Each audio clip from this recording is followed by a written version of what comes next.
Esta fotografía es fiel reflejo de los primeros pasos que resultarían definitivos en la formación de la primera mujer Premio Cervantes en 1988 y Príncipe de Asturias de las Humanidades. Los hallamos en el Instituto Mariano Quintanilla de la capital, 6 años entre 1913 y 1921, en los que María Zambrano Alarcón realiza los estudios de bachillerato. A pesar de que nació en Vélez Málaga, en la provincia de Málaga, allí solamente estuvo 3 años. Después de un breve y corto periodo de tiempo en Madrid, la familia Zambrano Alarcón se instaló aquí en Segovia en 1910 y estuvieron aquí hasta 1926. Por tanto, esos años, esos 16 años que estuvo María Zambrano son los años fundamentales de la vida de una persona, ¿no? Aquellos años de formación en los que se va fraguando la personalidad y el pensamiento, en este caso, de una filósofa como Zambrano. María Zambrano pasó una parte muy importante de su vida hasta que se fue a la universidad, se formó en una de estas aulas, de este instituto, además tuvo la experiencia de compartir con personajes muy importantes de esta ciudad, como fue Mariano Quintanilla, que la impartió clases, y yo creo que siempre lo dice, además en sus poemas se dejó parte de su vida aquí, de su adolescencia, de una persona, yo creo que también se va haciendo a lo largo de la vida, pero la etapa de la juventud es muy importante a la hora de formarnos como personas, y yo creo que luego ya se iría a la etapa de Madrid a estudiar, sobre todo su influencia con Ortega y Gasset. Se dice siempre que uno es de donde ha hecho el bachillerato. Bueno, pues ella se sintió siempre plenamente segoviana, precisamente porque había venido no solo muy niña, sino porque en Segovia pudo vivir una experiencia muy importante, que es la experiencia de ese tránsito que se estaba dando a España, desde una, digamos, manera de entender la vida con un componente un poco antiguo y lo que empezaba ya a despuntar con lo que sería la modernidad, que dio lugar después a esa generación gloriosa de la Segunda República. Una joven estudiante que ya dejaba su estela en la capital del acueducto. Ella tuvo la suerte en la ciudad de Segovia de hacer el bachillerato y de tener alrededor, como maestros directos y como maestros indirectos, no solamente a Blas Zambrano, su padre, sino a Antonio Machado, que era uno de los grandes amigos de su padre, que puso dentro de nada, hará 100 años, en marcha esa maravillosa experiencia que fue la Universidad Popular, sobre la que se ha construido San Quirze, lo que hoy es la Real Academia de Historia y Arte de San Quirze. De tal manera que, aunque hoy se cumplen 26 años del fallecimiento de María Zambrano, creo que a ella le encantaría que no se esté conmemorando la muerte, sino conmemorando la vida. Y qué mejor manera de conmemorar la vida que en un centro educativo en el que los estudiantes, es una gloria saber también que algunos de los que han sido compañeros de aula, aunque fuera hace mucho tiempo, ¿no?, se llamaban, por ejemplo, María Zambrano,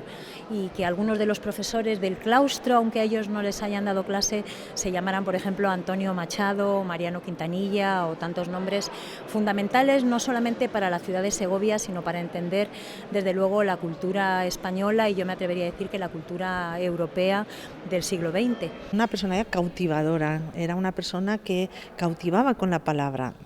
Las personas que lo han conocido, yo no tuve la suerte de conocerla, pero las personas más allegadas que la conocieron decían que escribía igual que hablaba, era una especie de sibila, alguien que te engancha, ¿no?, con su melodía, con la música que aparecía en su propia cadencia, en su forma de hablar. Era una persona, por supuesto, inteligentísima, y una persona que todo el mundo con la que conoció y con la que habló decían que era una persona que no podías pasar indiferente, ¿no?, que era una persona que te marcaba, que su discurso te podía llevar a otros ámbitos del pensamiento y que te podía llegar a descubrir cosas, pues, que solo las personas sabias pueden llegar a hacer.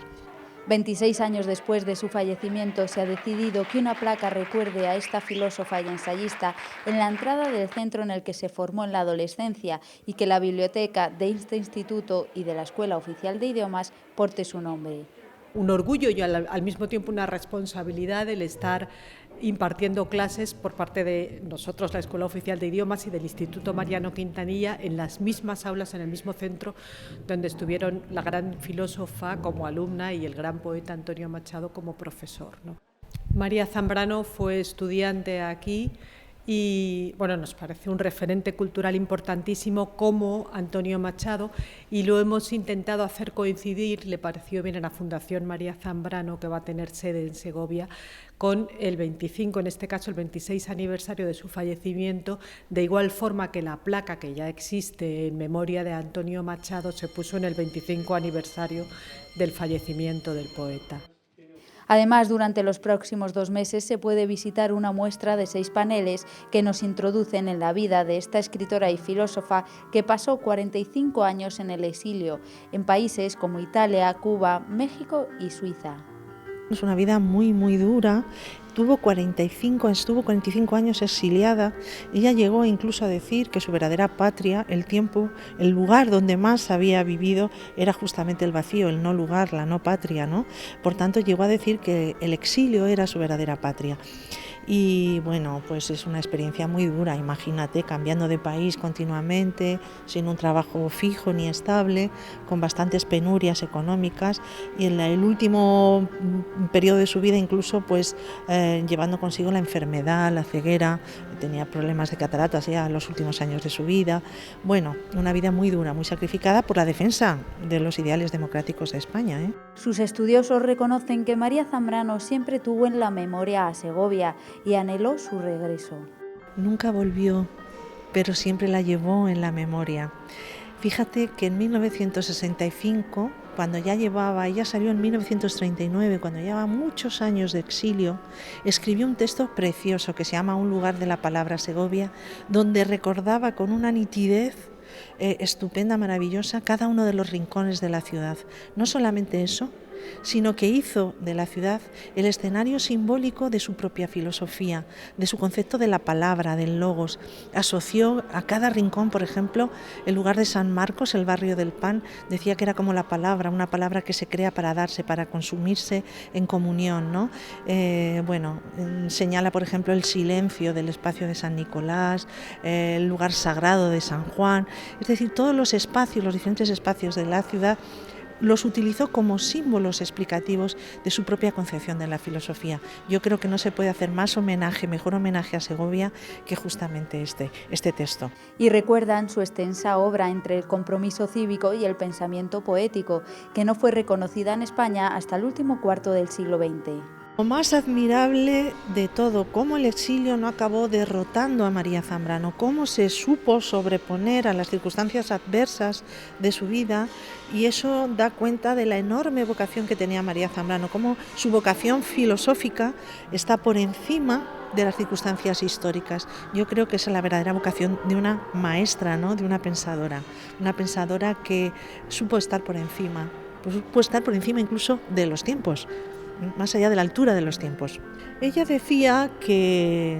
la totalidad de su obra se podría englobar bajo una de sus obras más señeras, que son El hombre y lo divino, pero yo creo que podríamos destacar entre las más importantes una de 1939 que se llama